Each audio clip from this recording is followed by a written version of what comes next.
Artemis 2 astronauts நாளைக்கு ஒராயன் விண்கலத்துல மணிக்கு சுமார் 40,000 கிலோமீட்டர்கள் வேகத்துல பூமியோட வளிமண்டலத்துக்குள்ள நுழைய போறாங்க. இந்த மிஷனோட மிக முக்கியமான மற்றும் ரொம்பவே ரிஸ்கான கட்டம் இதுதான்.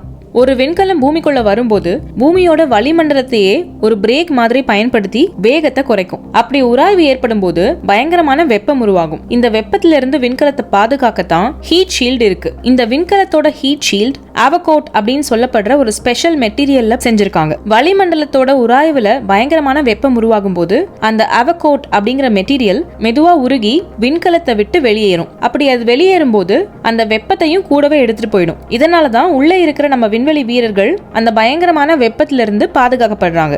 ஆர்டெமிஸ் 1 மிஷனோட ஒராயன் விண்கலம் பூமிக்கு திரும்பினப்ப அந்த ஹீட் ஷீல்ட் எதிர்பார்த்ததை விட அதிகமா விரிசல் விட்டு கொஞ்சம் உதிர்ந்து போயிருந்தது. ஆர்டெமிஸ் 1 மிஷன்ல ஸ்கிப் ரீஎன்ட்ரி அப்படிங்கிற முறையை தான் பயன்படுத்தினாங்க.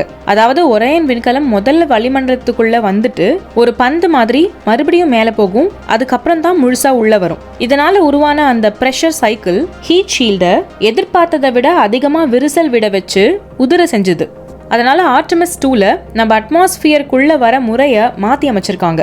இவங்க ஹீட் ஷீல்டை மாத்தல, அதே ஹீட் ஷீல்ட் தான். ஆனா பூமிக்குள்ள நுழையிற அந்த கோணத்தை இன்னும் செங்குத்தாவும் நேரடியாவும் மாத்திருக்காங்க. ஒரு ஸ்டீப்பர் அண்ட் டைரக்ட் என்ட்ரின்னு சொல்லலாம். இது விண்கலம் வளிமண்டலத்துல செலவிடும் நேரத்தை குறைச்சு அந்த சேதத்தை உருவாக்குன பிரஷர் சைக்கிளையும் கம்மி பண்ணும்.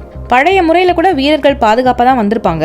ஆனா இப்ப செய்யற இந்த மாற்றம் பாதுகாப்பை இன்னும் பலப்படுத்தும். பூமிக்குள்ள வர அந்த தருணமும் கடல்ல விண்கலம் வந்து விழற அந்த ஸ்பிளாஷ் டவுன் நிமிஷமும் ரொம்பவே ஸ்பெஷலானது. அந்த அப்டேட்ஸ் தெரிஞ்சுக்க மறக்காம இந்த சேனலை சப்ஸ்கிரைப் பண்ணி ஃபாலோ பண்ணுங்க.